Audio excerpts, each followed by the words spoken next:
Grand Rising. Thank you for joining us on this Wednesday edition of the Female Solution Global Radio TV show.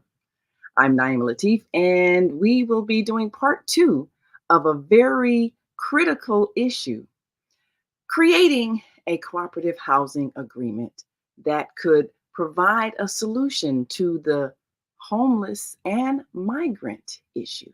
So we want you to stay tuned and call in 515-605-9325 and press 1 to add your ideas to this document that we'll be presenting to our elected officials and also to the business community, because we have the power to enact this whether or not the city, state, or federal government does anything.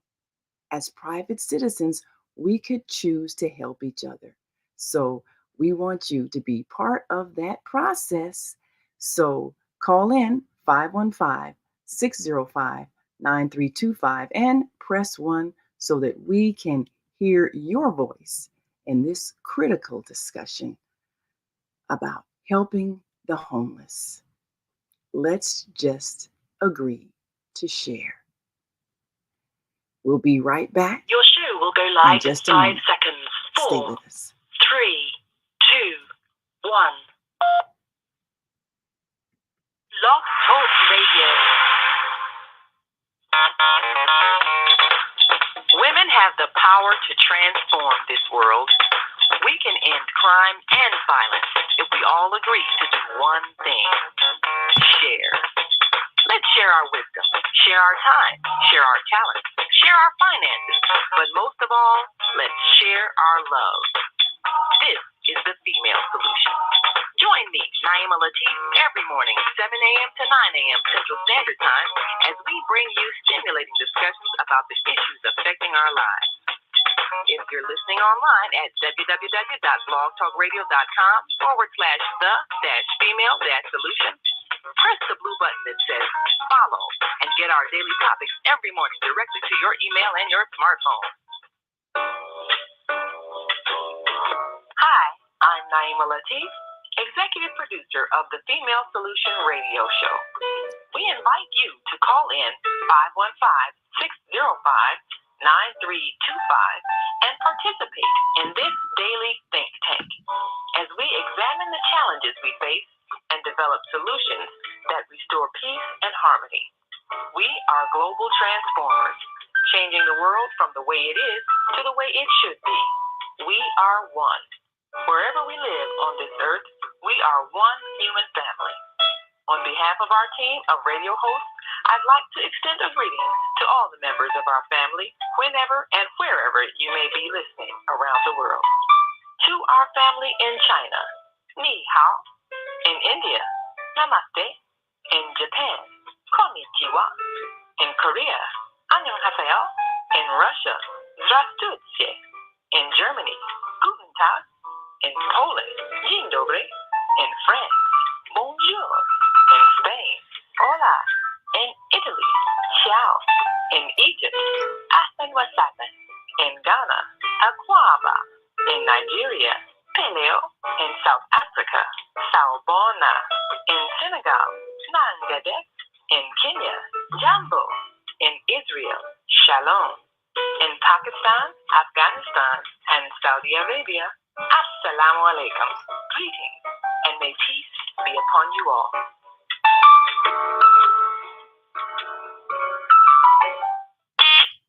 Grand Rising. And thank you all for joining us on this Wednesday edition of the Female Solution Global Radio TV show. We are continuing a very critical discussion about housing. How do we address the conflict created by the sudden influx of immigrants? And how do we make it fair for those who have been struggling with homelessness for years? They've been living outdoors and no one has come to their rescue. So if the government is proposing to assist those who have suddenly appeared on our city streets from another country, then why can't that same assistance be given to the current homeless population? Well, that is a statement being made by so many. And so today we're going to be joined by some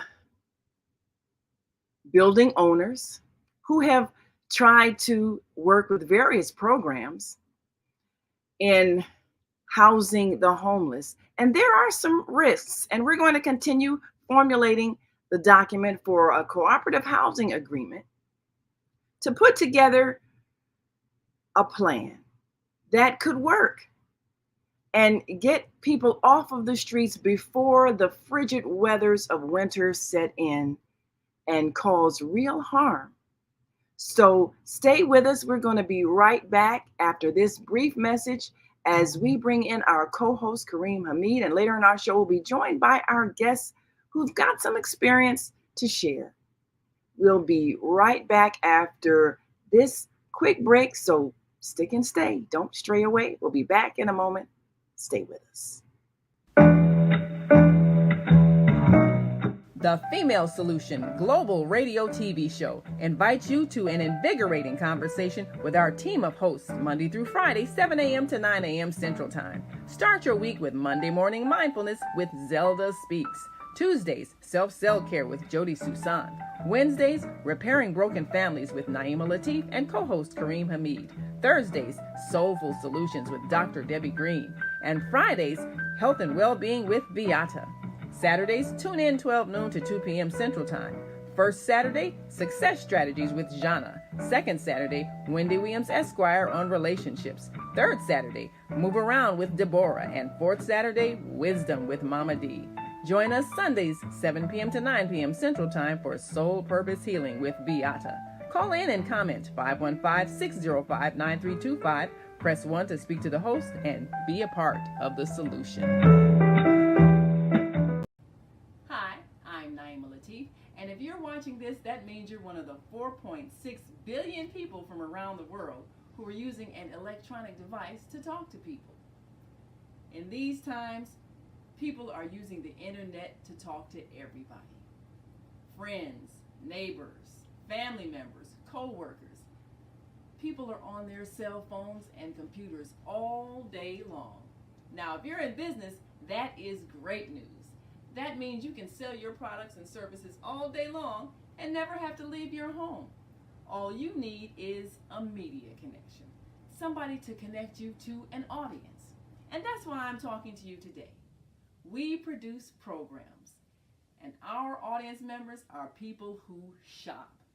They buy clothes, food, beauty supplies, cleaning supplies, home repair, transportation services, child care services. Whatever you're selling, they need to buy it.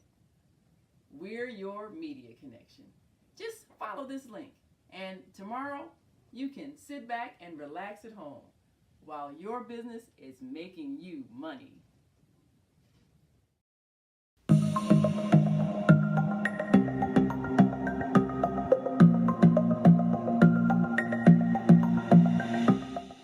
Hi, I'm Barbara. I'm Cheryl. And I'm Naima. We're 3 Black moms. And in case you didn't notice the resemblance, we're also 3 sisters. We're going to be coming to you every week, sharing our successes and our mistakes as we navigate our lives as moms, wives, sisters, daughters, and of course, Black women in today's world. We'll talk about it all: race, politics, religion, economics, culture, and we'll take a look at everything from whether or not to use corporal punishment to how do you teach your children about sex. Look for our upcoming book, Growing Up Charles. It's a personal story about our lives growing up in Maple Park on Chicago's South Side. I'm Barbara. I'm Cheryl. And I'm Naima. We're three Black moms. Follow us on Facebook and subscribe to our YouTube channel, Three Black Moms.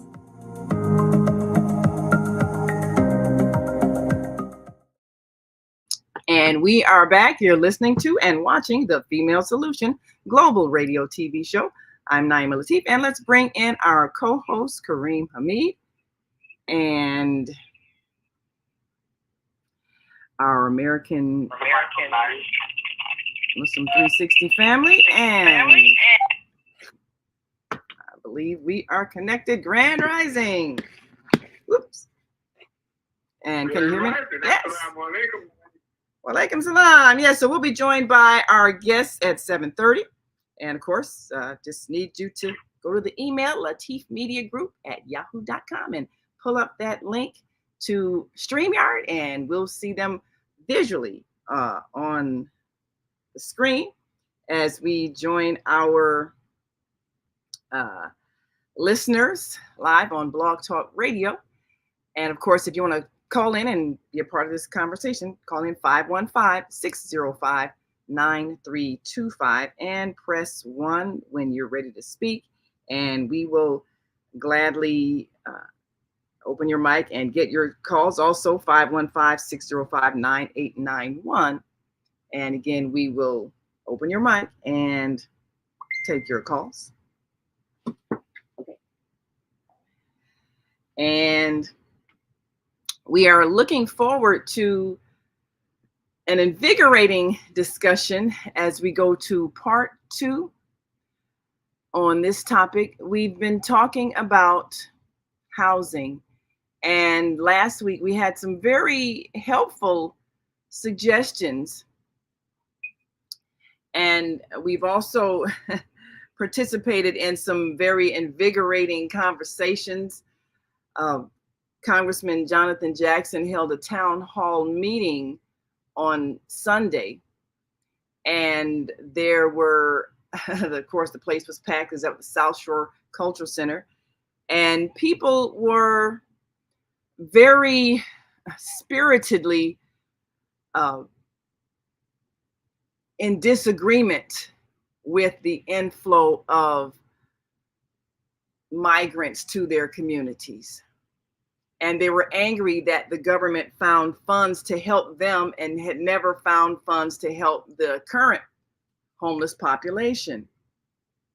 For our guest today, Cece Edwards, who is joining us to share her experience in working with the Chicago Low Income Housing Trust, and Zoe Ma, who is a multi-unit business owner who's also had experience in housing the homeless and dealing with some of those challenges. They'll be joining us at the 7:30 hour to share some of their experiences and look at some of the pitfalls that have to be addressed in the document that we're presenting to the elected officials who could do, as you had indicated or suggested last week, some type of tax incentives, some type of assistance, some type of financial support for those property owners that are willing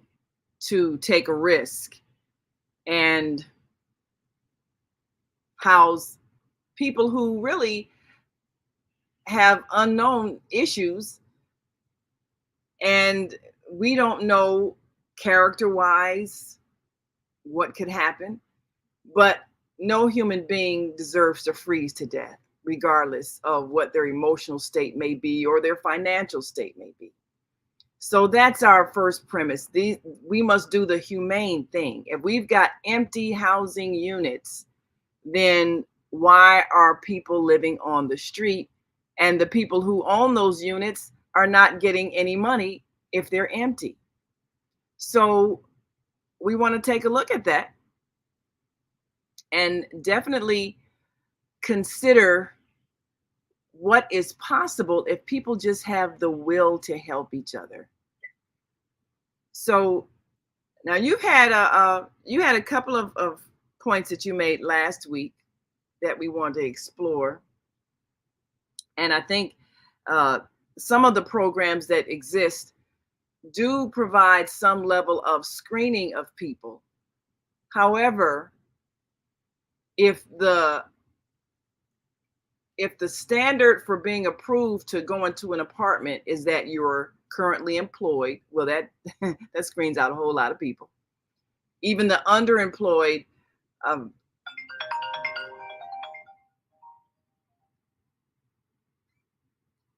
even the underemployed are deserving of something. And if the rent is too high for them to be able to afford to move into a place, then their minimum wage job isn't doing them any good if they're still outdoors. So there are some programs that will make adjustments and will allow them supplemental uh, rental units.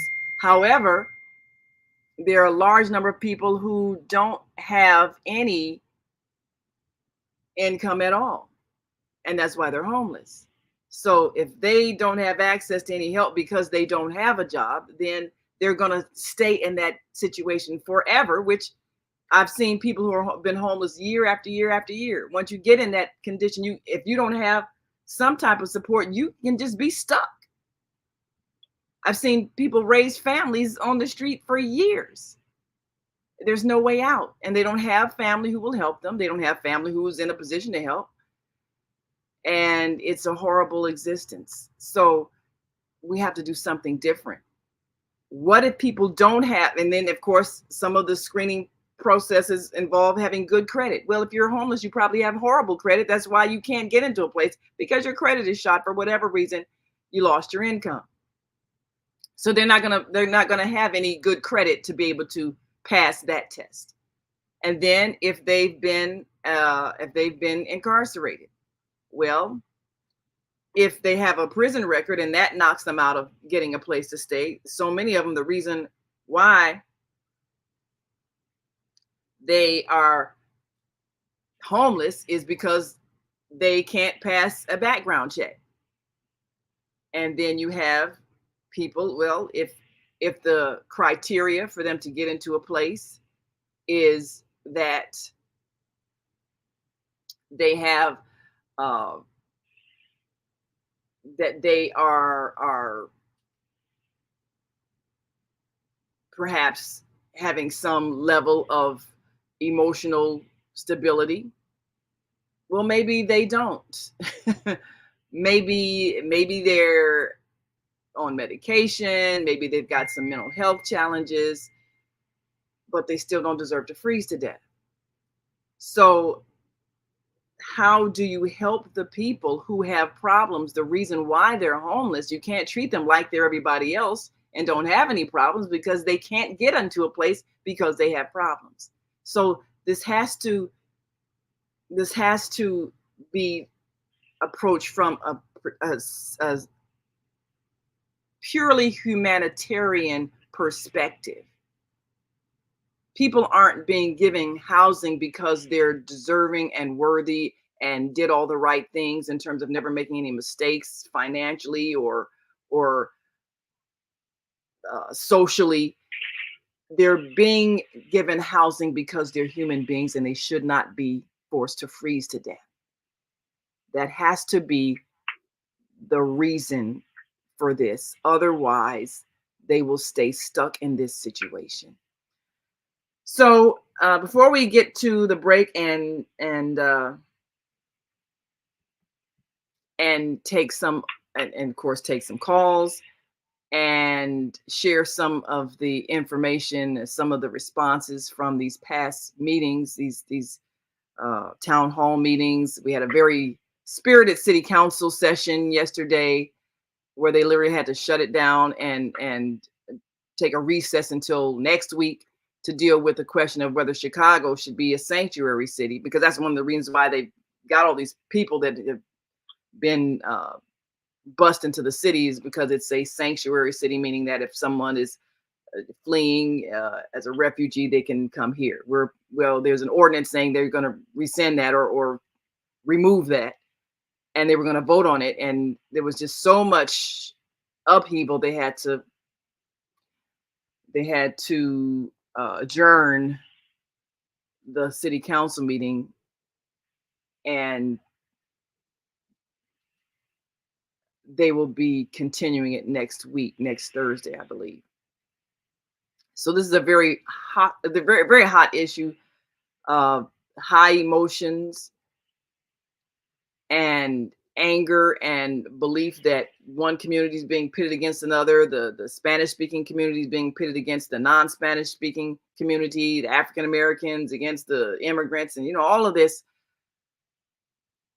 My question is, can we simply house human beings who are living outdoors? It's about to be freezing in the northern cities, and they will not survive. So that's my question. So, Kareem, what are your thoughts as we proceed in this process? Yes. First, let me give the greeting to everyone.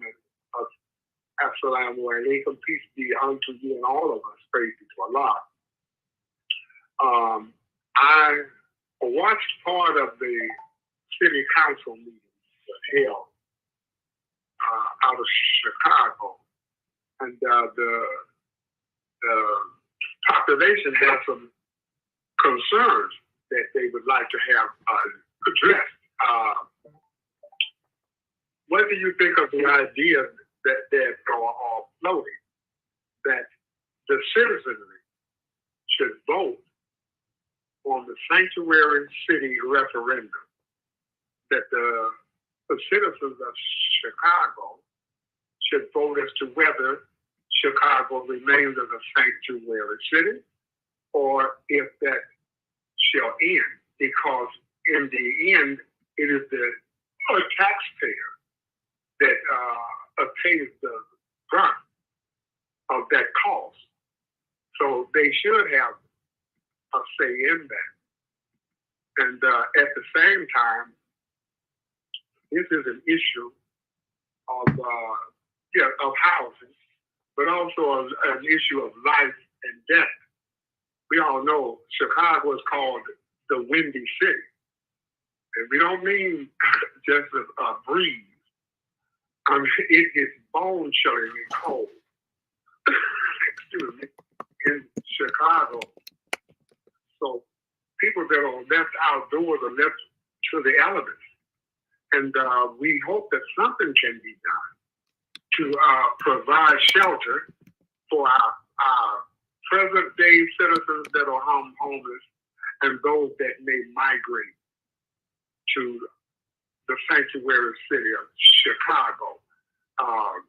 In all of our planning and our statements, the number one question for me is, how will you fund that?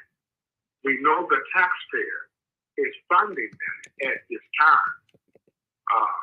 So I believe the citizens of Chicago should have a say as to how their tax money is allocated and spent, and used. So I know, I hope it don't morph into, although I think I'm kind of late on this, I hope it doesn't morph into it, us against them against us.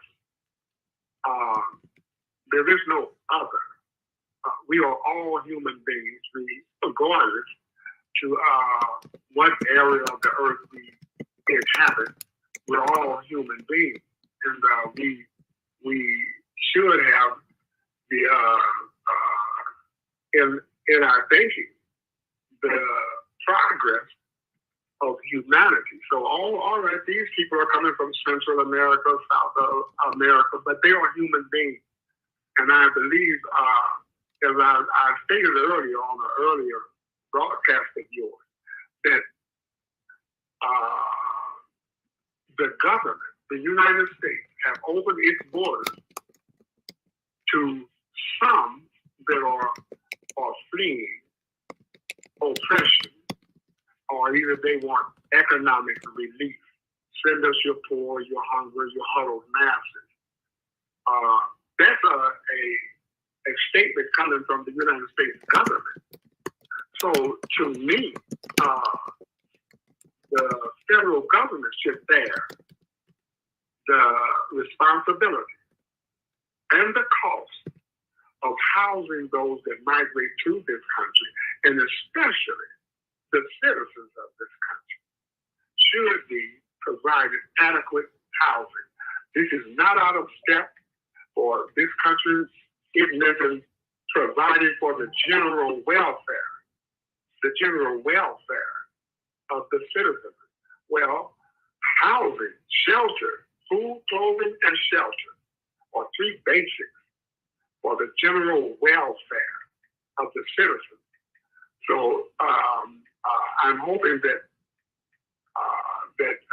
both subject matters, the migration and those that are homeless now, can be looked at as one subject, as one matter, as one subject that must be addressed, not just the country of origin that you come from.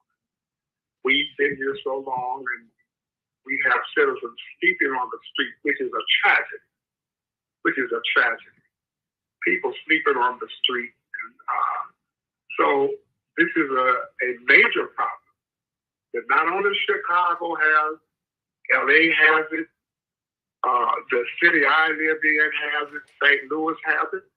They are shifting homeless camps from one location to another. Matter of fact, some of them set up camp right on the in front of City Hall on government property. So this is a subject that we must address because human lives are at stake when it comes to providing adequate shelter for human beings. That's how I look at it. I'm not dividing it between the migrant and those that are here.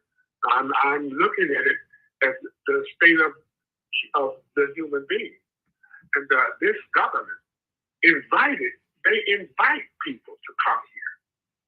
So that's the voice of the federal government. And so these financial burdens should not be just on the municipality that the migrants or the homeless live in. So this will require, to me, a all-out national effort. This is a national tragedy. So you never hear at the national level, where I haven't heard, this being addressed, this huge problem of homelessness, tent cities, and stuff like that. I'm not hearing that coming from the Congress, the Senate. Now, I only have 2 sets of years of just maybe they mentioned it, but I haven't heard this problem addressed at the national level. The problem is too large for any one city, for any one municipality to try and take on this challenge. So if a city proposes to be a sanctuary city, I believe the citizens of that location, of that municipality, they have a right to have their voices heard. It should be, I would say, voted on, because after all, it is our tax dollars that fund these efforts. So homelessness is a major problem. And it's not just Chicago. New York is experiencing it. A lot of immigration into New York City. Los Angeles is experiencing it. Texas is experiencing it. So This is a national concern. To me, it should be. But at the same time, people in their location have a right to voice their opinion concerning this problem in the location that they live in. That's my take on it, that this should be a national referendum, a national effort to relieve homelessness. It's a shame. We should be embarrassed as a nation. I'm the richest nation on earth. And there's hordes of people living on the street in ramshackle tents, makeshift shacks, stuff like that. There's a lot of reasons that there's a lot of reasons as to why that situation exists. And a lot of times it's not the fault of those that find themselves homeless. You know, we sometimes stereotype the homeless as they're just drunk. They have mental issues. No, we shouldn't do that. There are responsible people that do no fault of their own. They wound up homeless. They ended up homeless. That was something that was done to them. They didn't do this themselves. So I believe that this should rise to the level of a national concern. This exposure of homelessness in the richest nation on earth.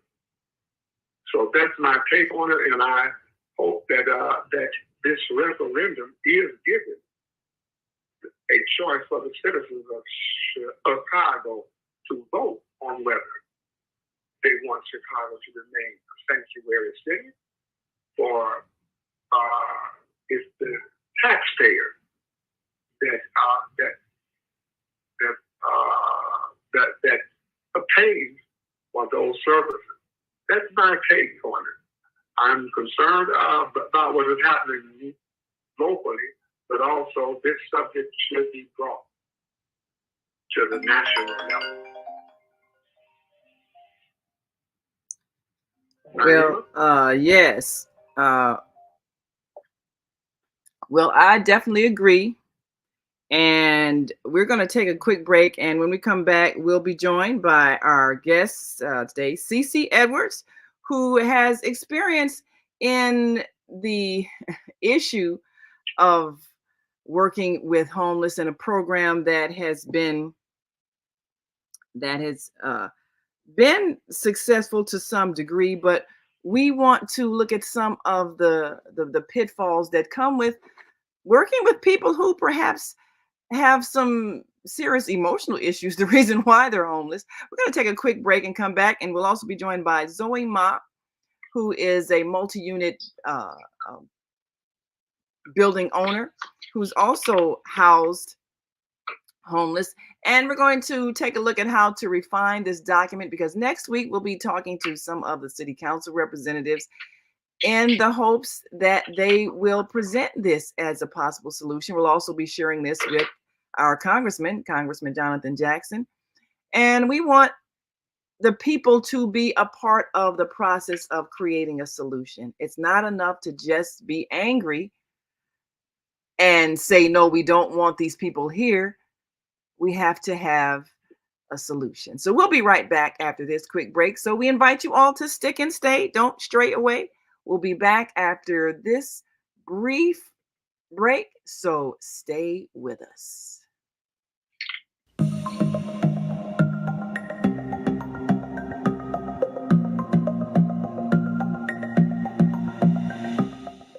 Hi, I'm Barbara. I'm Cheryl. And I'm Naima. We're three Black moms. And in case you didn't notice the resemblance, we're also three sisters. We're going to be coming to you every week, sharing our successes and our mistakes as we navigate our lives as moms, wives, sisters, daughters, and of course, Black women in today's world. We'll talk about it all: race, politics, religion, economics, culture, and we'll take a look at everything from whether or not to use corporal punishment, to how do you teach your children about sex? Look for our upcoming book, Growing Up Charles. It's a personal story about our lives growing up in Maple Park on Chicago's South Side. I'm Barbara. I'm Cheryl. And I'm Naima. We're 3 Black moms. Follow us on Facebook and subscribe to our YouTube channel, 3 Black Moms.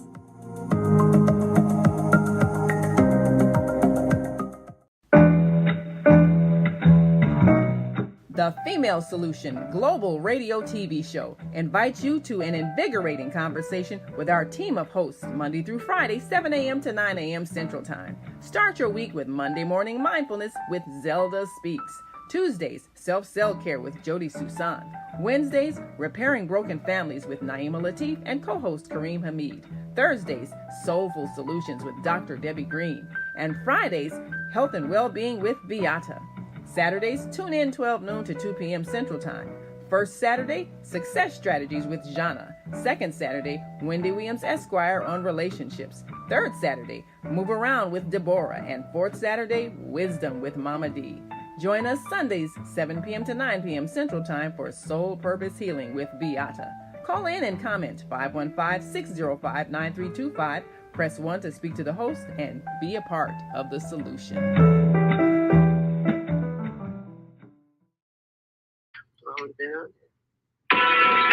Do you worry about finances, family, health, job, relationships?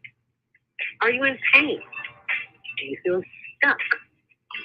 If you answered yes to any of these questions, help is available. Don't worry, you're not alone. It's part of the human process. You only feel this way because you haven't mastered the voices in your head. No hype, just down-to-earth, solid, workable tools and techniques that you can practice daily. It's really food for the soul.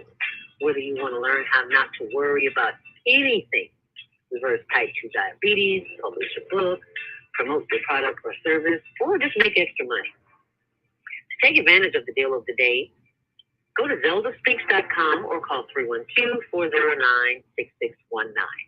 Mention promo code The Female Solution and get free shipping. That's zeldaspeaks.com or 312-409-6619. Stop worrying today. Visit zeldaspeaks.com.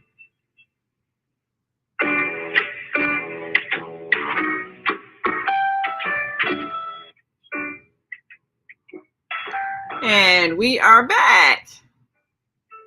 You're listening to and watching the Female Solution Global Radio TV Show.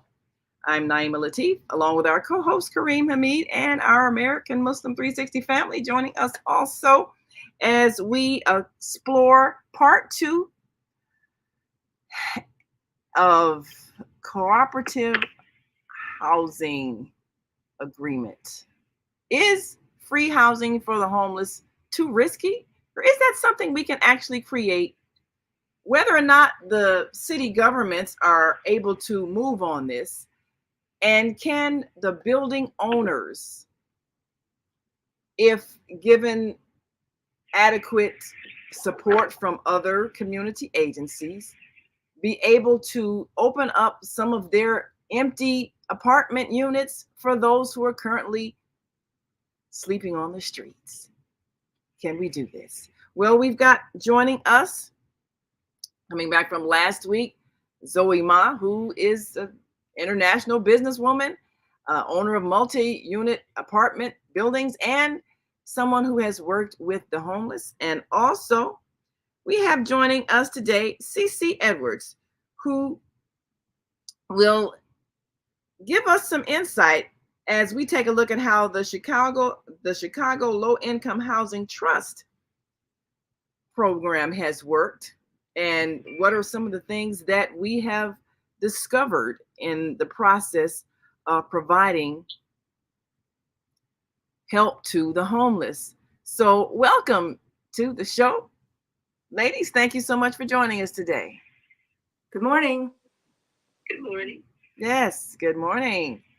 We are so grateful that you all have joined us to lend some of your experience. Uh, Many people are afraid. They're afraid of the people who are homeless. Many of them get the stigma of being mentally ill, even though that may not be the case, or addicts, which may also not be the case. Sometimes people just fell into hard times, hard luck, and couldn't keep up rental payments. But before we get started, Cece, could you introduce yourself and tell us the about the program you've been working with and what that involves? What are some of the ways that people who are homeless are able to get back into housing? What are some of the requirements? Tell us a bit about yourself and what you've done in working with that program. Oh, okay, fine. As I said, I'm Cece Edwards, and I'm a landlord, but I have a small landlord property, 2 units, and they do work with 2-unit buildings. They work, the trust fund does work with 1 bedrooms, they work with 2 bedrooms, and they work with 3 bedrooms. So my background basically as a landlord, and I have worked in social services for many, many years. So I do a lot of community work. I am a member of Rainbow Push and have been for many years. And some of the things that Reverend Jackson talked about was the housing crisis among our young and older people in the city of Chicago. The Chicago Low Income Housing Fund, it was created back in 1989. And it does help very low income residents, but the residents must make some income, Naima. It's like below, they have their gross income has to be below 30% of the what they call the metropolitan area median income, or AMI. Now, the trust fund does provide housing resources, and they do it for the poor, veterans, the disabled, seniors, and others living below that 30% poverty level. But in order to be in the program, the landlord must take the reins, because they're a landlord. They work strictly with landlords, not tenants. The landlord is given the opportunity to select their tenant, and then after you select the tenant, you do have to fill out quite a bit of paperwork, but it's not overwhelming. But it's just to make sure that the property is in stable condition, that the property has no what they call foreclosure or in bankruptcy, or that the property has been transferred to someone else and the owner doesn't really own the property. So those kinds of things have to be checked out before they will allow you in the program. And they only take so many. So you have to contact the program to see if they're taking new applications at this time. And one of the things that I did like about the program is that if the building owner decides they don't want to continue in the program, the tenant can look for another Chicago Low Income Housing Trust Fund building, and they can move into that building. However, they can only move into that building if the trust fund gives them a letter of approval, if their rental payments have been on time, and there has been no other issues in their lease of the management of the property. And then they can go from there. So I did like that part about it. And they do pay you on a quarterly basis. So they'll tell you what the dates are, and you have to send in a payment voucher to get paid, because they feel that sometimes a tenant could move out and the building owner doesn't have the tenant anymore. So they have to make sure, that they have the tenant in place, and they will pay the rent for that tenant. And again, they decide how much the tenant pays based on the tenant's income. And I think I had here, for a family of 4 people, they'll go to 35%, which is $36,470. For 3 people, it's $32,830. So you just have to fall within that income threshold. You do have to. The tenant has to provide pay stubs, and you just send that in. And once you send everything in, they do have an inspection process. Inspection has to be passed in order for the tenant to move in, no lead, that kind of thing. They give tenant rights information to the tenant. So it's a way, in my opinion, it's a nice way to combat homelessness, and they get the funding, from realtors and so forth, and it comes through to this trust fund and through the assessor in some kind of way, and it comes there. So I think that's great. And what's the name of the program again? It's called the Chicago Low Income Housing Trust Fund. The Chicago Low Income Housing Trust Fund. Yes, and you can look it up online. They have frequently asked questions there. They also will tell you, but I would call. The phone number is there too. So I would call and just see if they are taking applications at this time. And this is only from landlords, not tenants. They do not work with tenants at all. The landlord has to do the background check, supply the lease to the tenant, and that's all between the landlord and the tenant.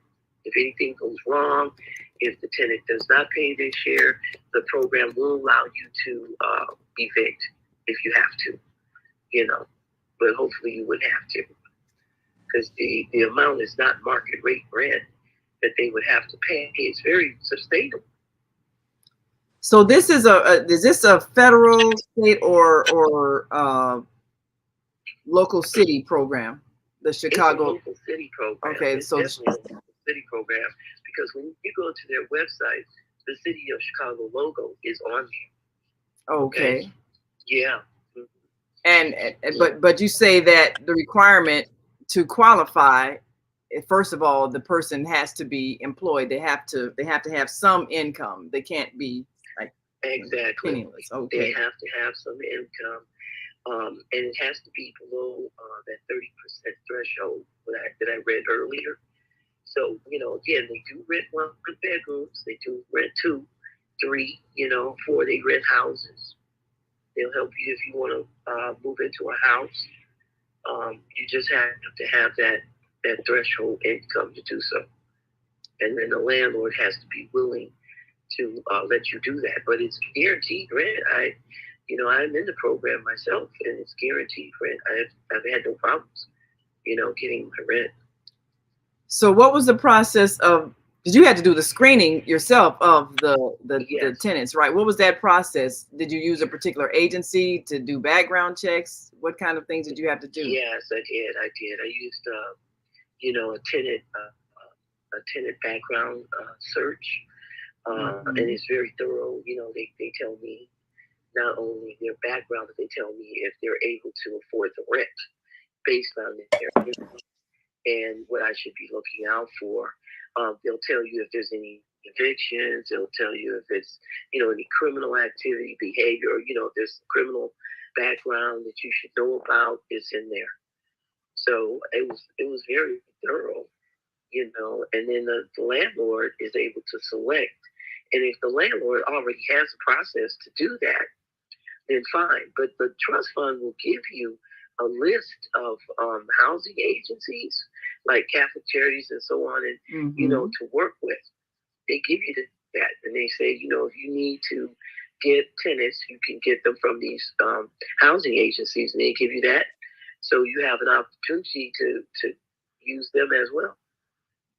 So I've observed someone getting help through a program like this, and they were someone who didn't have any kind of criminal background, had some minimal income, I guess, public assistance or whatever the case may be. And they didn't have any mental health issues. So they qualified. And I saw that process work for them. But I look at so many others who maybe they've had evictions, they've had criminal backgrounds, they don't have an income. They wouldn't qualify for a program like this based on what a landlord would be looking for as somebody they wouldn't have to worry about engaging in inappropriate behavior. Well, you do have to understand that they said they can supply rental income to 30% of the building. So whatever the building size is, they can supply. So if it's under 6 units, they can do all 6. They can do all 4, all 2, 1, whatever. But if it's over 6 units, they only going to do 30% in the building. Okay, so you can't do every apartment in a large building with a subsidy. But again, it's up to the landlord. If the landlord wants to, take a chance, a risk on someone, maybe their background isn't that terrible. Maybe it's, just something like they were railroaded. I've worked as a probation officer, and I know that a lot of our people are not given a fair shot when it comes to the court hearings, and they get background attached to them that's not fair. I know that people have challenges. They go through rough patches, and that doesn't make them a bad tenant. So you really have to, do your due diligence as much as you can. I mean, nothing's perfect. It can always backfire, but you do as best you can to select the candidate that you want to move into the building. And there you go. Yeah. Well, yeah. I can see that would be helpful to a certain population of those who are homeless because of, circumstances, maybe no fault of their own even. Sometimes people end up homeless because the building owner's property was in foreclosure. And I know of a family who had to move out because they suddenly discovered that the building owner lost the property. It was in foreclosure. So that wasn't their fault. And I think I want to add a note here, Naima, that I didn't go over, but there is eligible for nonprofit and for-profit owners of property. I thought that was very important because, you could have a church owning a building. Yeah. You know what I mean? They'd be nonprofit. Or you could have an organization owning, rental properties and need to, find a way to sustain their own, payments to their mortgage company or whatever. And this is a program that would help the landlord as well as the tenant. Absolutely. So I was lucky. I found it, doing my research. I just happened to find it. It's not very well advertised because I guess they can only take so many a year. So you have to contact them directly and find out, is this the time period when they're accepting applications to the program? I just got lucky all the way around, I guess. And they accepted me. And you do have to pass that inspection. So, once you pass the inspection, there's several documents they give to the tenant, and the landlord. So you're able to, rent the property to someone of your selection. Well, that, so not Section 8. I'll tell you that. It's not Section 8, which it is also. CHA. Yes, Section 8. Section 8. Nope. That's another whole long bureaucratic process. Absolutely. So that could be helpful. So now we have with us someone who has a multi-unit building and has worked with having people who are homeless. Zoe Ma, international businesswoman. Thank you so much for joining us again as we look to hash out this document that could be presented to building owners. So Zoe, based on what CC Edwards has said about the Chicago Low Income Housing Trust Fund, and that being something that people can take advantage of if they have income and a clean background. And of course, the landlord having to do the background checks and so forth, or get an agency to do the background checks. What was your experience, and what was the program, or was there a program that you worked with in your building? You said that housed some homeless people. Tell us about that experience. Well, actually, the building I own is not in Illinois. It's in Wisconsin. So they, my property manager was working with the local agency, and then it's actually the funding comes the state. Yes. To help that. So given Chicago situation, I think it's a little bit different. because there's actually, what I see is there's not fighting homeless in Chicago is not the government's city of Chicago's priority. And if they don't allocate the funds, then if you just rely on the good heart of landlord, that actually put a lot of risk on the shoulder of the landlord. I think it should be a joint effort. The city need to take much more responsibility and take the risk away from the landlord to help with the homeless issue. The landlord didn't create the homeless issue. It's the city policy create homeless issue. So I think I feel at this moment we shouldn't separate our own homegrown homeless issue away from the migrant issue. The crisis is like, see, all of a sudden the city has money. That's where the conflict is. The city has money. For over years that we don't have money. We don't have money. Now all of a sudden, not only we have money, we have tons of money. Yeah. And then, like, I don't know if you know about there's ongoing demonstration regarding a campsite to be built on 38th Street and California. Yeah. The land was a vacant industrial site. The city signed a contract to lease the land for $91,000 a month. That's insane. $91,000 could pay a landlord for the apartments. Exactly. And just thinking about it, that's just a tent. Okay, it's not and it's only, I think it's only for accommodating 2,000 migrants. I saw San Francisco also have very huge homeless issue. They throw a lot of money, but when you put it like divided by per head, how much fund they spend on serving the homeless population, each person, the money they spend on per person per year probably can pay the mortgage for actually a big house for the whole family. That's ridiculous.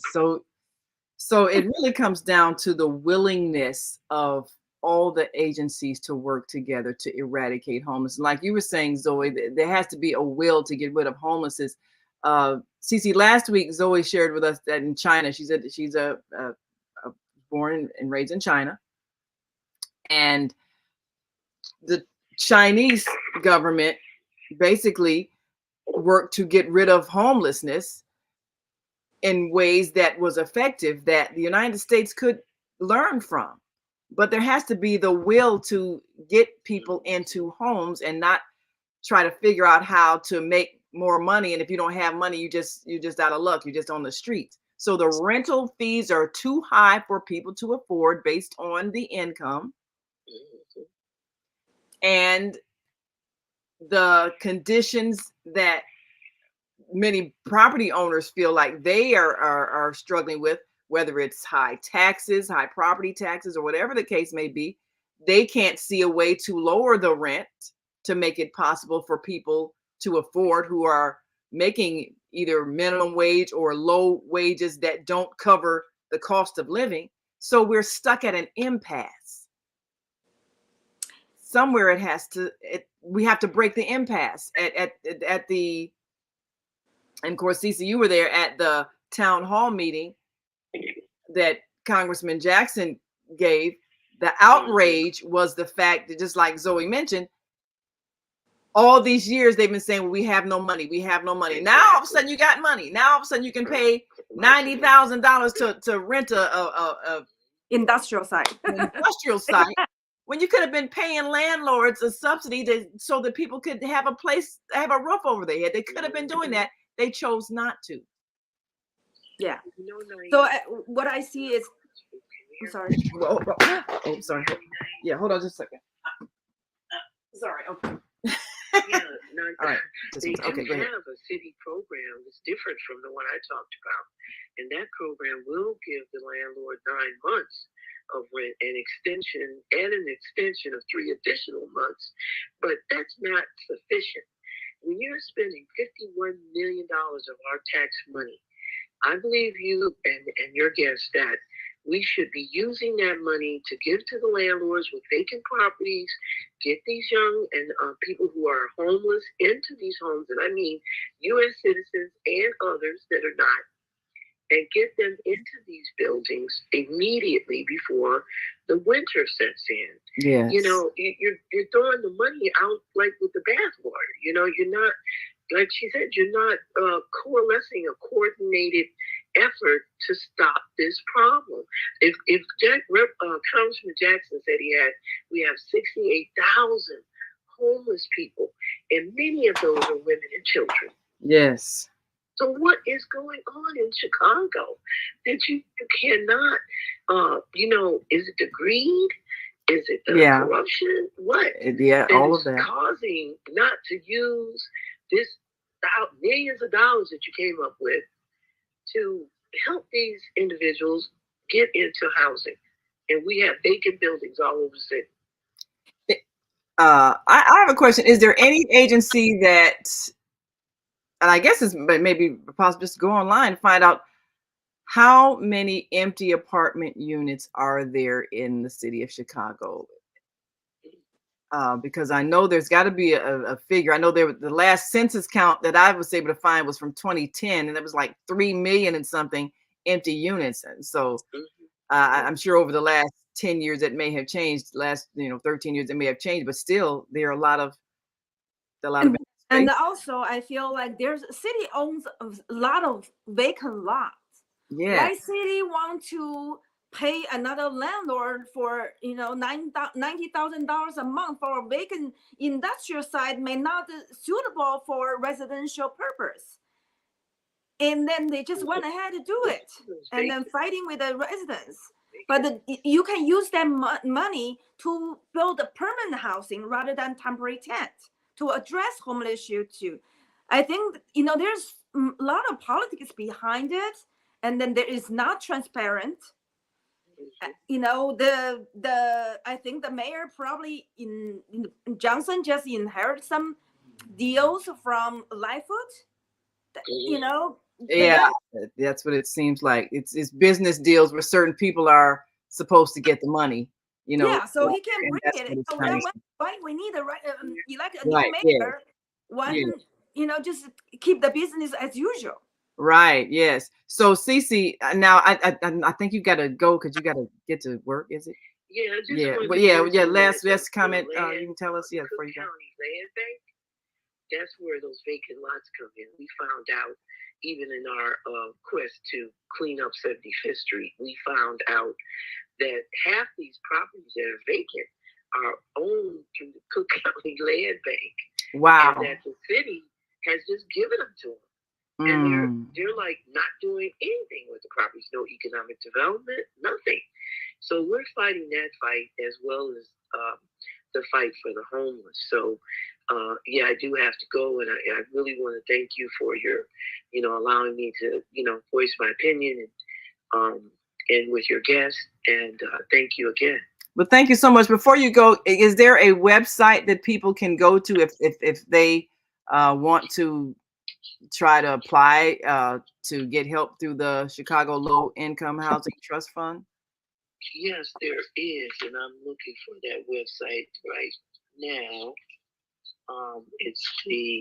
What they can do is go to Google and pull up Chicago Low Income Housing Trust Fund. Okay. It's right there on the screen.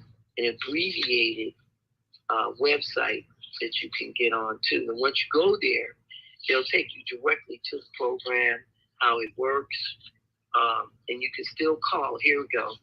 www.C like in Charlie, L like in Larry, I, H like in house, T like in Tom, F like in Frank, .org. .org. All right. They can go there But again, they have to call because they take these applications on a periodic basis. So the application window might be closed now and then it's going to open back up again, like the first of the year or something like that. Yeah. But they need to do that so that they can get into, and then this is only for landlords. Tenants cannot call them because it's not open to tenants at all. It's only for landlords. Okay, so if you are a building owner, now how many, what's the minimum number of units you can own? They got here 8 people. So, if you're gonna help 8 people in a family, you can have a house, you can have over 6 units. They don't have a cutoff. So what if you have like so if you have like a 2-unit building, you can do it. You can do it with a house. You could do it with 4 units, 6 units, and over. So if you have large units, like 15 or 20 or something, or over that, you need to call them and ask them.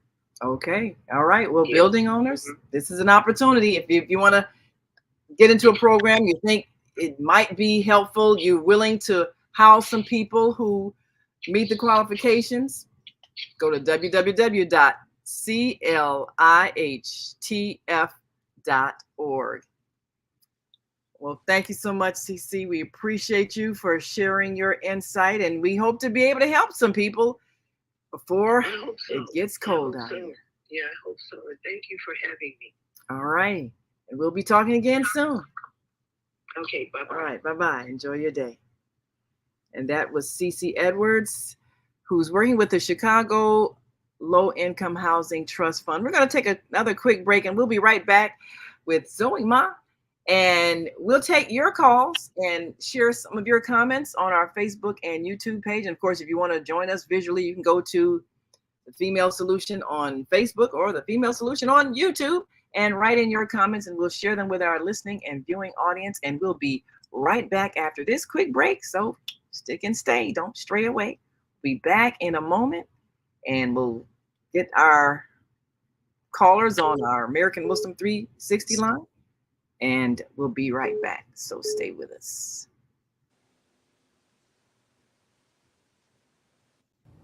Hi, I'm Naima Latif, and if you're watching this, that means you're one of the 4.6 billion people from around the world who are using an electronic device to talk to people.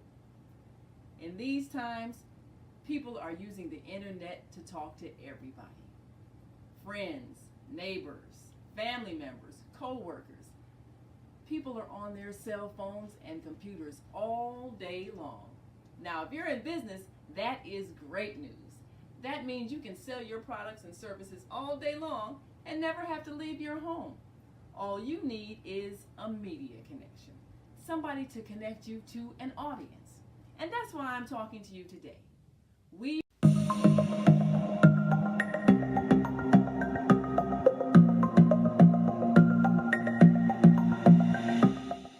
Hi, I'm Barbara. I'm Cheryl. And I'm Naima. We're 3 Black moms. And in case you didn't notice the resemblance, we're also 3 sisters. We're going to be coming to you every week, sharing our successes and our mistakes as we navigate our lives as moms, wives, sisters, daughters, and of course, Black women in today's world. We'll talk about it all: race, politics, religion, economics, culture, and we'll take a look at everything from whether or not to use corporal punishment to how do you teach your children about sex. Look for our upcoming book, Growing Up Charles. It's a personal story about our lives growing up in Maple Park on Chicago's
All right.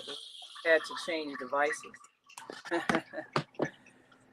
So now, are we able to?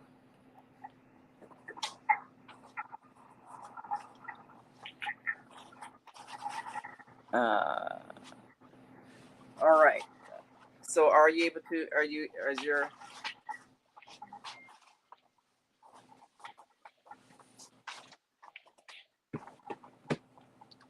Well, of course, we're still live on the Female Solution on Facebook and YouTube, and we are back. All right, had a few technical difficulties, had to switch a few devices. We're still, oh, wait a minute. Oops.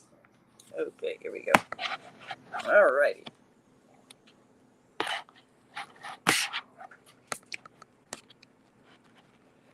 So, of course, we want to continue our discussion on the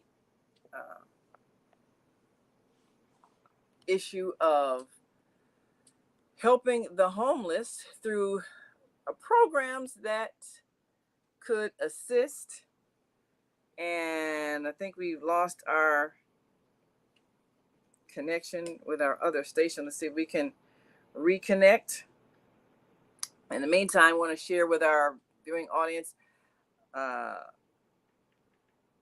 Oops. Viata says, Grand Rising, beautiful souls. Sad reality is that our government has an allegiance to the elite, not the people. Federal government refuses to listen to majority of citizens crying for a ceasefire because they are bought by corporations. Up to the people, citizens, to unite and bring solutions. Shalom. Yes, yeah, we appreciate that. Definitely, Viata, because it is up to the people to bring the solutions. And we know that the government often does not have the interest of the people in heart. They have the interest of, well, making money. So, Zoe, some of the things that CC stated in terms of what the government is willing to, then you will be able to listen to the show. some of the things that the government has stated that it's willing to do in order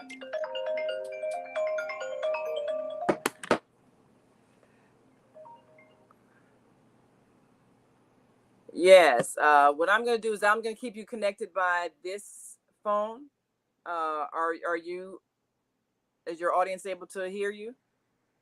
I don't know. I have requested that if I'm being heard, for someone to press one on the phone, but we have even had a problem with and an issue with opening up the mics. I was calling to ask if we are being heard, press one on the phone and let us know that. But I hear you. Okay. I'm not. I believe the listening audience is hearing you. That's my belief, because you are coming through my microphone here at AM 360, and I have merged our phone line. Well, in that case, we will continue, and I'll just make sure that the people on our switchboard can hear as well. Yes. And we've had a few difficulties with our Blog Talk channel, and as a result, there have been several shows that were not heard but of course, you can always hear our shows. You can see us live on our Facebook channel each day, the Female Solution, plus the Facebook channels of our other hosts and YouTube channels. But I'm going to ask that our viewers also and listeners also download the app Podbean. That's Podbean. I'll put that I'll put that on the screen so that you're able to have some of our additional platforms. I think that Blog Talk is having challenges as it continues to grow, trying to manage the systems, and they've had a few system failures that have been very challenging. And so we want to make sure that for those who like to participate, they're able to be heard. We're also having some problems opening up microphones. So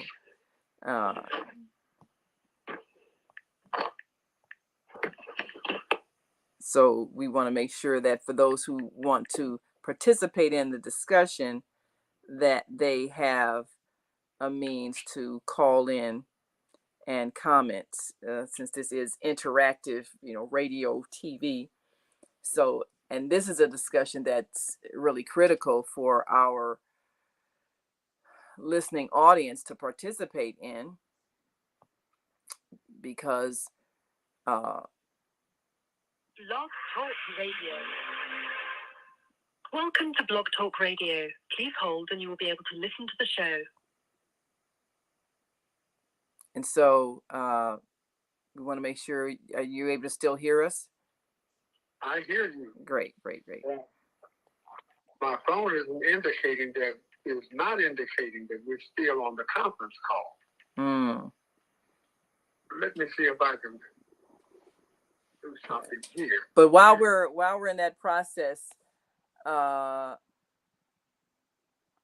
and Viata says she tries calling into the 515 number, but it hangs up on you. So yeah, you're still having issues with the with the Blog Talk system.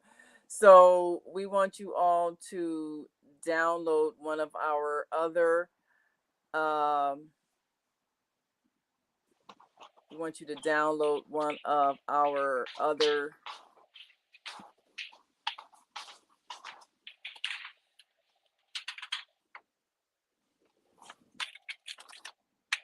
outlets,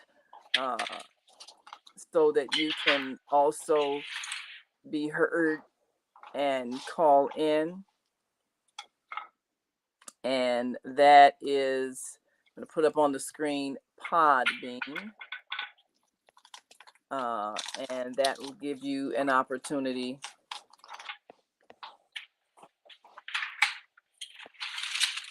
go to podbean.com, and yes, go to podbean.com and download that app, and that is a platform that we will be also using for audio as Blog Talk continues to work out its issues, because we do want this to be an interactive process. In the meantime, of course, you can go to our Facebook or YouTube channel and write in your comments. One of the things we want to come out with at the end of this show is a document that empowers us to move forward with a plan, so that everybody who is homeless can have some acceptable, decent, safe, secure shelter where they can live, especially during these winter months. So we want you all to download the app Podbean. We're going to be using that additionally, especially since Blog Talk has had several days of difficulties, and this is interactive radio TV because we want your comments. So we're back with Zoe. So Zoe, can you hear us okay? Yes. Great. So we're going to continue our conversation. There have been a number of suggestions made. I think our big challenge is how do we house the people who don't qualify for a lot of the supplemental rental programs because of various issues like we've talked about, the people who are returning citizens from being incarcerated. A lot of the people who are homeless have prison records. It doesn't mean they're still engaging in criminal behavior, but if you don't give people alternatives to survival, that's what they're going to do. It's the same thing with the immigrants. There are some of them who might have been involved in criminal activity back home, but that doesn't mean that's who they are or that's who they need to continue to be if they have opportunities. So Zoe, as a property owner, how would you want to see people who may not meet any of those qualifications and able to live in a space? What would you need in terms of your security or your sense of safety that people would not vandalize your property or even assault other residents there?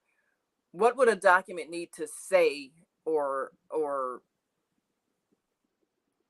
describe so that people would have to live according to some kind of rules or be removed? One thing you had suggested last week is that it not be like a tenant landlord agreement, so that it wouldn't be difficult to remove people if they if their behavior was just unacceptable and even dangerous. You can get them out immediately. So would it have to be more like the kind of agreement that shelters have, where you're staying here, you're not a tenant here, but you're staying here temporarily? Is that more of what it would have to be in order to define their rights and the rights of the building owner to remove someone who was not in compliance? I think before housing that segment of population, I think probably you do a orientation. Okay, so let's talk about it. And then we say like I said, we don't treat them as residents or tenants that give them a contractual right. It's mostly a guest and a host relationship. So we will lay out as a guest for this house, this property, how we're going to make this relationship work long term, instead of being there shouldn't be an entitlement like a shelter that yes, I'm entitled and I can do whatever you want. This is a private property and people do it as goodness of heart. So let's do an orientation and see if they agree or not. If we take the people who agree with this kind of concept, it's like cooperated from both sides. So the other party, as the guest, will learn some house rules, and then if at time that you violate the house rules, then you just give out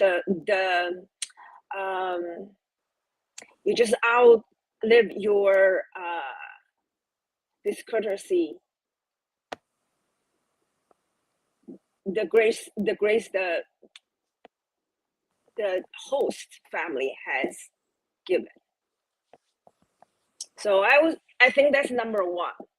This is like orientation, and then before that it can enter a relationship of guest and host. I think I think just communication. So now that opens up some opportunities, because if you look at it as a guest host relationship, then it opens up the possibilities of somebody who just has a single family home with maybe some bedrooms that they would be willing to offer. And so again, that person doesn't have rights to do anything other than what you allow as a host, and they can be asked to leave immediately if they violate the agreement. So that means if we broaden it to not just people with multi-unit buildings, but anybody who owns property and has space that is, livable space that they are willing to share, even if it's, an extra bedroom. Or because I remember my mother telling me that during World War II, a lot of people who had homes were turning their homes into housing units. They would turn any little extra room into a space where somebody could rent. So it's kind of that need right now, where you need people who have space that somebody could stay, to be willing to offer that space. And they might even have to share a bedroom or so forth. But if it's a guest host relationship rather than a tenant landlord relationship, then that makes it doable. So I think that makes sense. So Kareem, are you listening? What are your thoughts on that?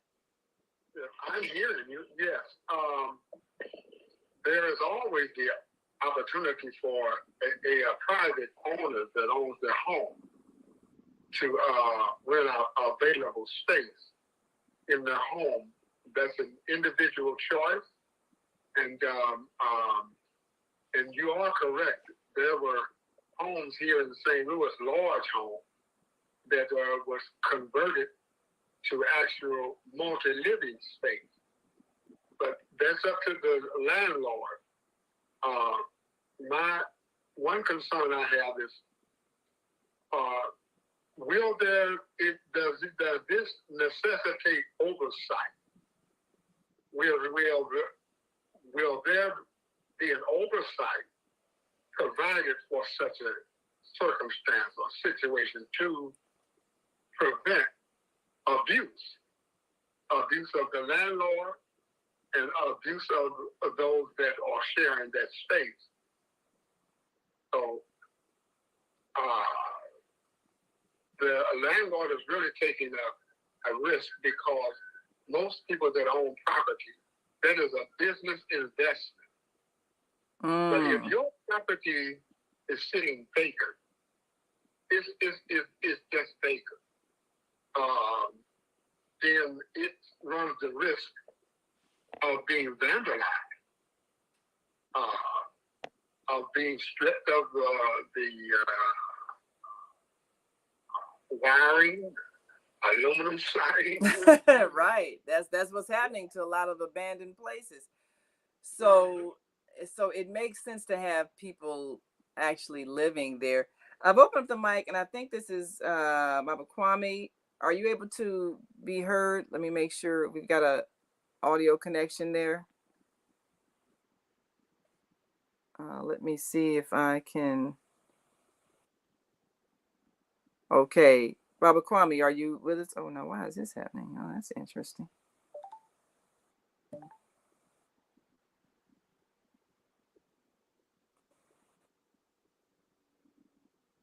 So, Naima, when the government provided government housing that we call projects,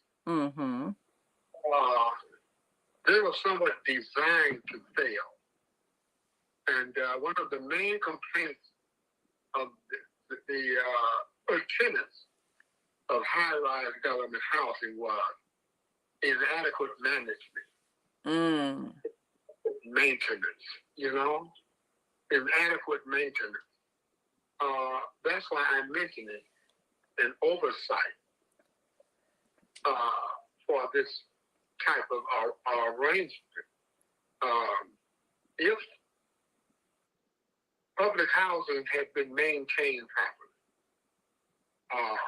and there was true government oversight to hold the quality of life, the quality of living to a certain standard. That program did not have to fail, but it absolutely. But they weren't maintained. You're right. You're absolutely right. They were not maintained. The elevators stayed broken. They weren't cleaned. But I saw something, and Kareem, this sticks with me. I saw something when I went to China a few years ago. I was just there, kind of as an overnight layover. But I observed people cleaning their property. Because I was walking down the downtown business community, I was observing people holding down, their front of their buildings. I know there's no trash on the street anywhere. And for that amount of people, it's a very large population, of course. And I noticed everybody taking personal responsibility for the cleaning of their place. And it's a mindset. No, I think here I want to add why. Okay. Yes. I think this is where the government, when we have unemployment issue in the United States, I think, like maintenance the city, clean trash everywhere. That's in China. That's employment that's employment. So right. You have a 50-year-old lady, man. They do not have any other jobs. So that's the minimum wage that they give it. So every street is contract out to an agency. That's why you see there's always somebody try to clean the street. Yes, people are now the people is aware now, try to keep it clean, but still there's a trash around.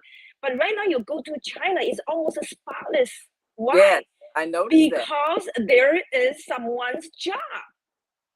So in America, I mean, there's Chinese coming to the United States and say, hey, you have unemployment issue, but why you don't have people, the crew on the street, clean it? I mean, why not? Why not? Because the government does not invest in this area. Here, it's like easiest job creation there is. Yes. But instead they don't do it, and they say, oh, so if they are waiting for some private business, this is human nature. Sometimes they just throw, and then by nature of God, the leaf is on the street. That's not someone people intention. That's nature. But somebody need to do it, and that. So I was reading something about the subway system in China. Mm-hmm. In China, subway system have a security check, and then China is very safe. What's the point to have a security check there? Yes. And they say part of reason is job employment. Absolutely. Is to give somebody a job. Yes, it makes sense. Why would you want part of your city to be trash? And Viata says she totally agrees. Trash cleanup should be employment. She's been doing and saying and doing that herself, unpaid. And Viata does it. She goes along the streets, picks up trash, and you find a lot of citizens who just do that out of just a desire for the place where they live to be decent and clean. But my question is, why wouldn't the city want to have all of its neighborhoods clean? Why are there certain neighborhoods where they are allowed to be trash, and those are the highest unemployment places, the place where where the trash is all over the place? Why not simply pay the people to pick up the trash? That says a lot. What is that? Is that greed? Is that selfishness? What is that? I think people, I just feel like the cities on one hand waste money on this $90,000 lease on a vacant industry site. And that money can use for a lot of purpose and build a permanent housing. Instead, they don't do it. They don't do it. I don't know. I think we elect politicians. Yesterday I was talking to my friend from China. I haven't met 4 years. The last time I met them was 4 years ago in Shanghai. And we talk about it. I say, in America, there's no government. There's only politicians. Yes. So that's the problem. So, Kareem, you were saying, and I don't think we're going to take another break because we're both having issues with our switchboard. So we'll just keep going until the end, and worry about that later. But Kareem, you're about to say?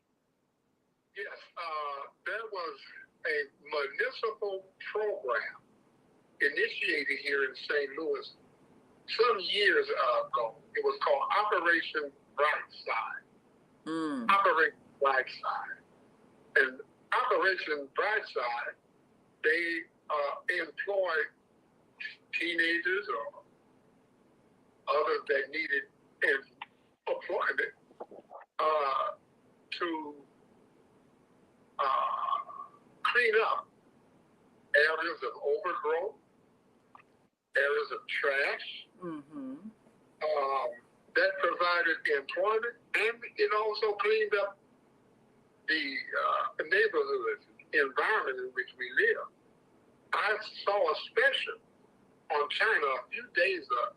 I was channel surfing, and they do not have public trash cans on the corners like we used to have here. I haven't seen any. But because there is no need for a public trash can. I noticed that. Yeah. I noticed that. It's like there's no garbage cans, but there's no garbage. So what are they doing? Because you don't see any garbage anywhere. So it's a mindset. If you don't want your place to be trashy, then you simply don't trash it, and you pick it up when something falls on the ground. You pick it up, you clean it up, you wash it off. I mean, it's a desire to live in cleanliness. That's what people should have. Why don't we have that? Why does the city choose not to spend money to clean the places where we live? That's a choice. So somebody somewhere is deciding that they don't care that parts of the city is dirty. Maybe they decide that the people deserve to live in filth. That's a mindset. I'm choosing to let you live in filth because I don't have any respect for you. That is what the city is saying by its choices. Yeah. I mean, they are saying, hey, adopt the highway. Sometimes we drive, we saw the sign, adopt highway. Why don't we do adopt street? And the city allocate, adopt street with these people. Some people sign up, they get paid minimum wage, clean the street, pick up all the trash, and then, keep it clean. This is part of it. When you say, oh, we need a job creation, right there, you can hire a lot of people in the city, all over the city. Absolutely. Now, let me throw this thought out there. Speaking of adoption, there are people who may need to have their rent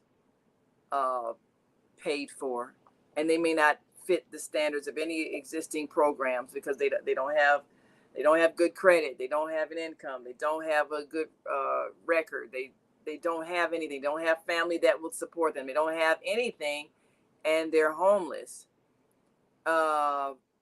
Is there a way to create an adopt a family fund, or an adopt a citizen, or adopt a person, adopt a homeless person?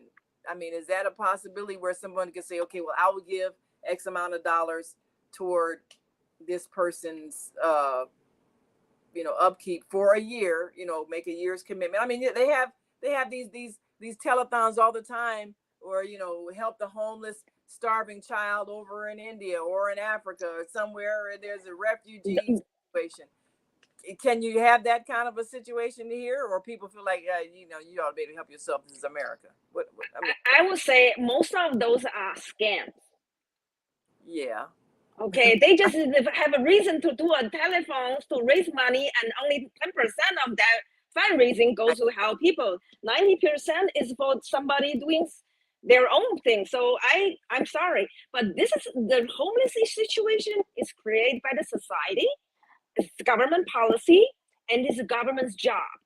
And we should treat our homegrown migrants the same way as we treat the migrant from across the border.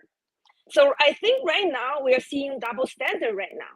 When they are saying we don't have money for years, we don't have money. No, you don't. You do have money. The money actually comes from the sky all of a sudden. Yeah, it's the same thing with the trash pickup. You had money, you could have Now we're going to see in Chicago, suddenly streets are going to be transformed as they get closer to this 2024 Democratic National Convention. Everybody in the world is going to be watching. Suddenly, the streets are going to be cleaned of trash, and they're going to scuttle the homeless people off where you can't see them because they want the city to put on a good face. They could have cleaned up the city for the people who lived here years ago, and they chose not to. The same way they could have gotten the homeless help years ago, and they chose not to.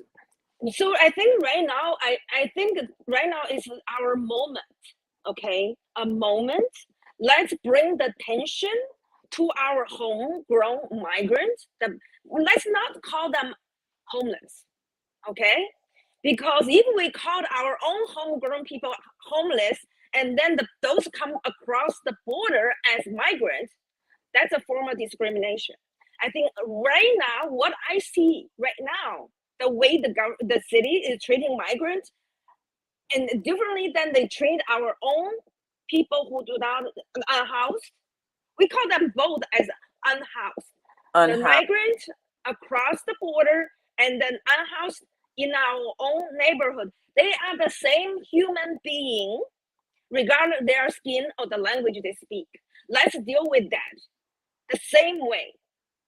I think we should just demand equal treatment. This is, to me, from somebody from a different culture, different background, I'm seeing a racial discrimination right in front of my eye. Mm-hmm. And then I think what we are trying to do is something we could have done that before, because we are assuming we don't have money from the government. No, we do have money right now. Let's demand the equal treatment of our own unhoused. The same way those are unhoused just across the border. So we're defining both the homeless and the migrant as unhoused. Migrants. The same. We should not differentiate ourselves. We are still talking within our circles. Think this is our own problem. No, this is the city's problem. This is the state problem. This is the federal problem. Because right now they are getting money from all different sources. So why our own unhoused people don't deserve the same treatment as those who just cross the border? We never check their mental background, mental health condition. We never check their criminal background. We never check their source of income. Why should we charge our own unhoused population those parameters? So, yeah, it's been said, all of these migrants, nobody's done any checks. Nobody knows who they are, what they've done. Nobody's asked, have they served time? So is it fair then, like you say, to have these standards where the people who have been living here have to meet all of these qualifications before they can get into a place, whereas the migrants can, get money and everything else. Nobody asks any questions. So it should be the same for everybody. Everybody who's unhoused should have the same abilities to become housed. Yes. So when they build a shelter across the city to unhouse the newly arrived unhoused, our homegrown unhoused should have equal share of whatever their facility they are building. We should put them in those shelters.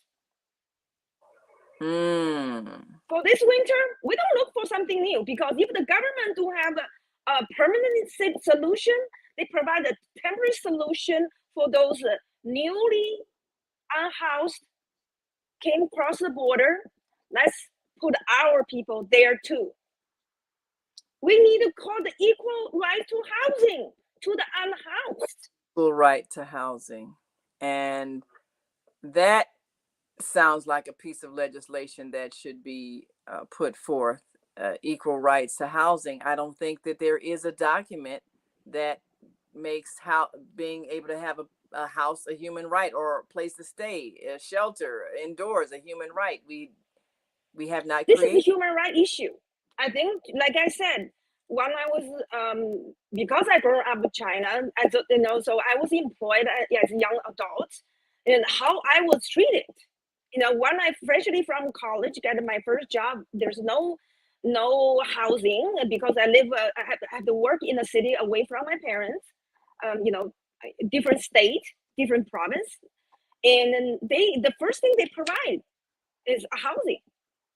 So as soon as I arrived, checking with my employment, my luggage was shipped from my college direct to the housing. They changed my assignments because I was supposed to live different part of different branch of the company, and then they internally transfer me to another unit.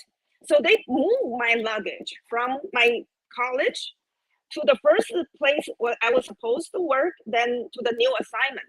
And then as soon as I went to the HR to report for employment, they say, okay, here's your key. This is the key. You are going to that place to, we put your luggage over there already. So they know. So I didn't have to come to a new city to look for housing. It was a part of employment. So that, I think that's also one of those I think that's also one of those issues of ethics. What are ethics and values that we would decide everybody deserves to live in a home? You have to care about humanity. So Kareem, do you think that as a policy, well, of course, that should be a policy, that should be a human right, as we work toward getting these basic agreements to be humane to people as part of law? Do you think the private sector can operate under these kind of ethical guidelines and choose to step forth and say, we will create a system where everyone is housed? We will work with agencies who are willing to screen people, document people, have people sign up for a house, and then we will research and find out who has empty living space that they are willing to share. They're willing to host someone as a guest for a period of 1 year to enable them to find employment that will sustain them. And it can be less than a year if they happen to find something before then, but at least a year. And in exchange for that, this person agrees to basically live in a manner that is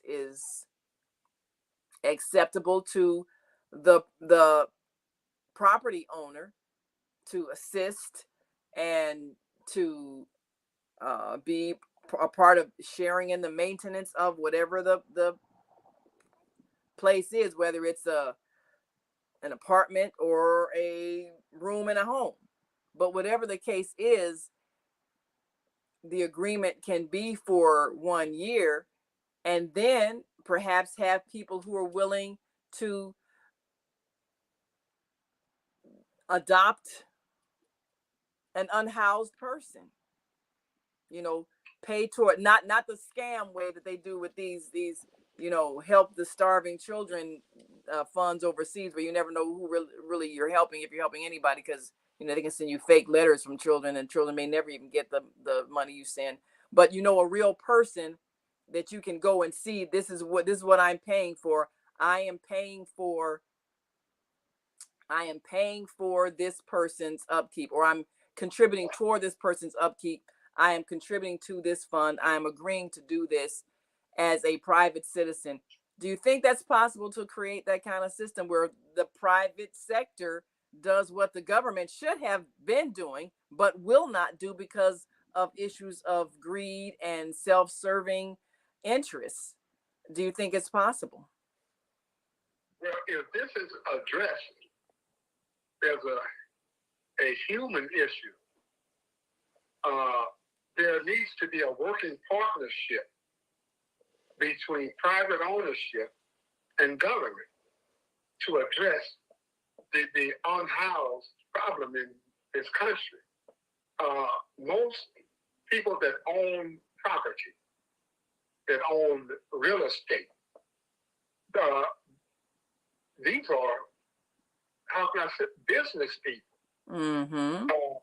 They have invested, they have made an investment, and there has to be an incentive to get a return on their investment in such a program that is being introduced here. And there are two advantages that I'm seeing that the property owner could take advantage of. The first thing is your property is not sitting vacant and abandoned. Yes. Which encourages vandalism, stripping it of all of its assets. You know, the wiring, the windows, and all of that. Matter of fact, there was a developer here in St. Louis that was developing some property. And he actually invited some of the unhoused to live in the dwellings that he was working on. Mm-hmm. Prior to that, he would leave the property and he come back and the property has been vandalized. Because it was empty, yes. And all of that. So it's an advantage to the landlord to have someone, some oversight over the abandoned property. That's one incentive. Another incentive is in America you have to follow the money. Follow the money. The tax break that would be given to property owners is a financial incentive for them.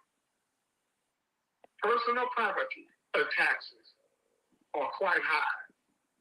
And so that's an incentive for the property owner to at least look at this program that's being introduced here. And look at the advantage, because we have to admit that private property is a right also. Yeah. We cannot just take someone's property and move someone in, although that happens. But we have to look at this from both standpoints, the unhoused and those who have made an investment in their property. What is their incentive? We may say, well, because they have a good heart, or this is altruism. In some cases, it may be. But in a lot of cases, I have made an investment in this building. And I look to get a financial reward from my investment. So offering a forgiveness of property taxes, that's a financial incentive. And also having the property occupied. It's so important. Now, as far as screening, now that's a big job there for the property owner to go to the expense of checking records and people's employment history and all of that. That is an arduous task that will be levied on the property owner. That's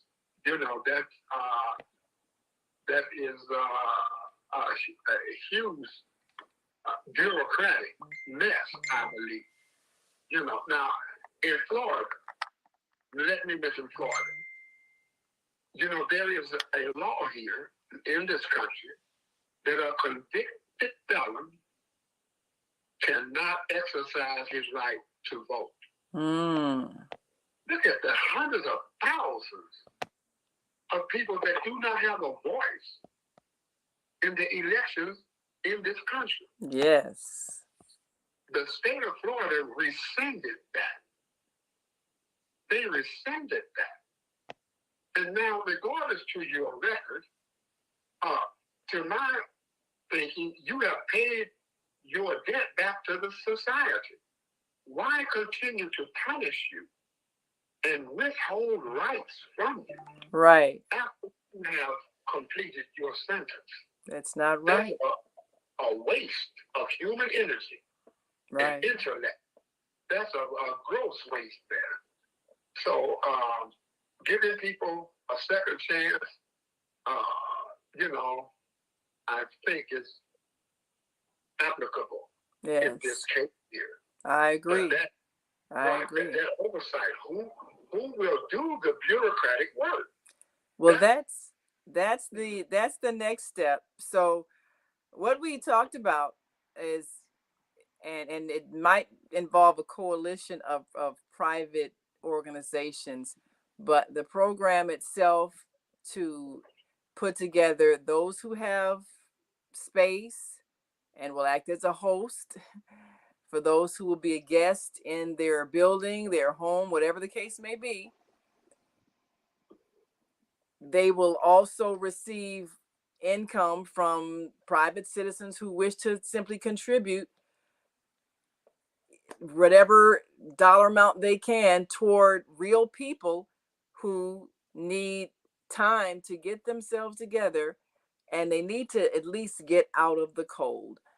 So we're going to call this the Private Economically Assisted Cooperative Establishment, which is an acronym for PEACE.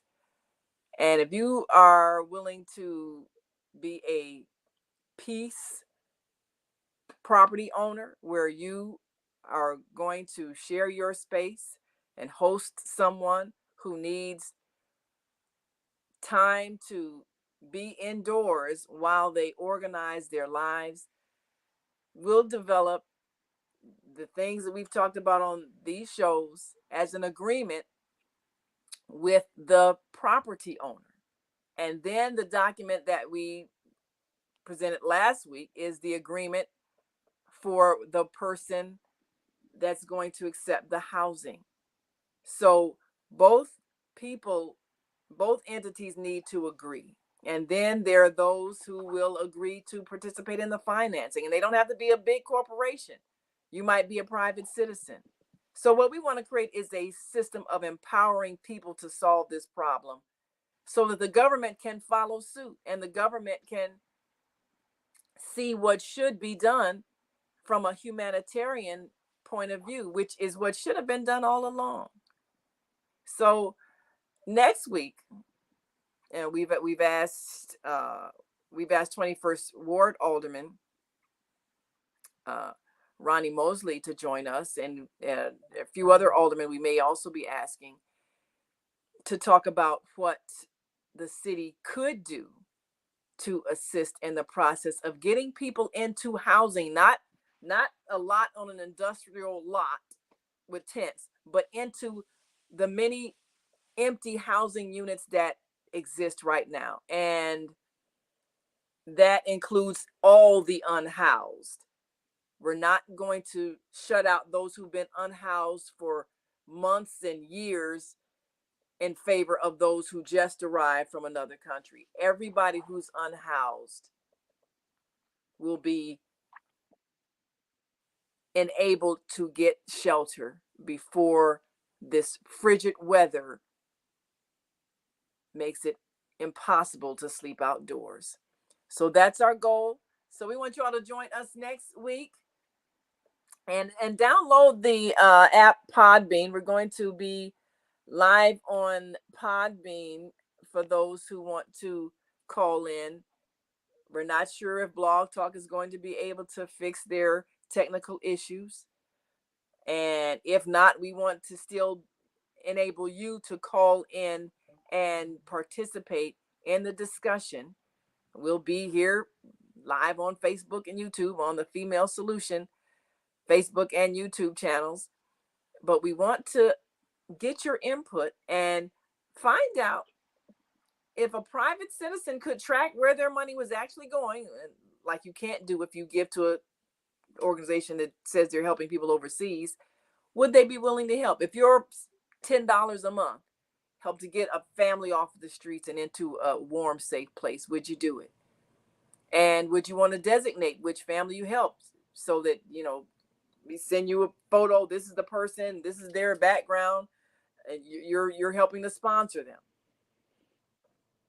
So we'll look at who would sponsor a family, who would sponsor an individual, who would sponsor a homeless teen. There's a lot of them out there.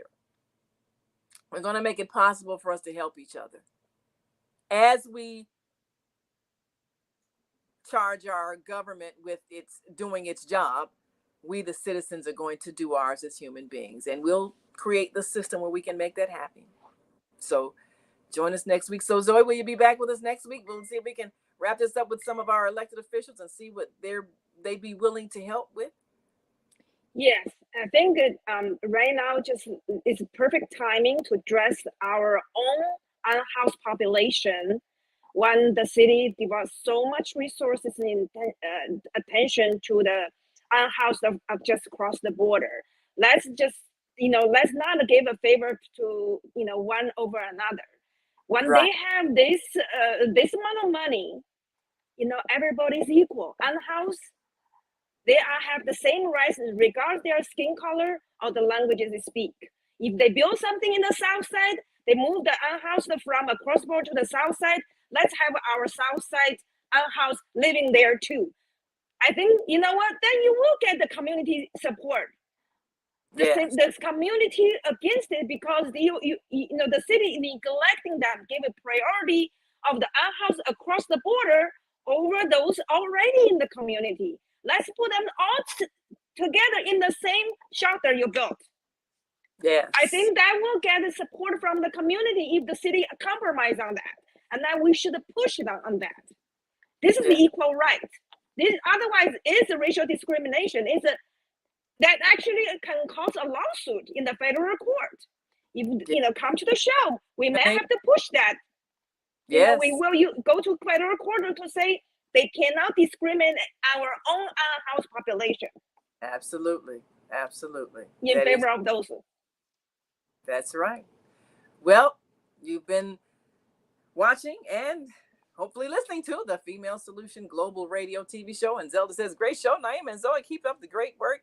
You're great humanitarians. And of course, we know that Zelda with the HLN, the Higher Learning Network, she's been doing some tremendous work in helping the homeless in a very powerful way, bringing them heaters, bringing them food, clothing, and things that they can use to survive. So we're going to be calling out to you to be a part of this process. So we will see you all next week. And remember to keep in touch with your elected official. Know who represents you and make sure your voice is heard, because this issue isn't going to go away by itself. It's something that we have to resolve, and that's the only way it's going to get resolved. Download podbean.com on your phone. We want you to be able to stay connected with us. If Blog Talk isn't functioning, we're going to be still listening for your voice, because we are going to make this work. And join us next week as we Peace. We'll be back for part 3 with this cooperative housing agreement peace program. That's what we're making happen right here on the Female Solution Global Radio TV show. We'll see you next week. The Female Solution Global Radio TV show invites you to an invigorating conversation with our team of hosts Monday through Friday, 7 a.m. to 9 a.m. Central Time. Start your week with Monday Morning Mindfulness with Zelda Speaks. Tuesdays, Self-Care with Jody Susan. Wednesdays, Repairing Broken Families with Naima Latif and co-host Kareem Hamid. Thursdays, Soulful Solutions with Dr. Debbie Green. And Fridays, Health and Well-Being with Beata. Saturdays, tune in 12 noon to 2 p.m. Central Time. First Saturday, Success Strategies with Jana. Second Saturday, Wendy Williams Esquire on relationships. Third Saturday, Move Around with Deborah. And fourth Saturday, Wisdom with Mama D. Join us Sundays, 7 p.m. to 9 p.m. Central Time for Soul Purpose Healing with Beata. Call in and comment 515-605-9325. Press 1 to speak to the host and be a part of the solution.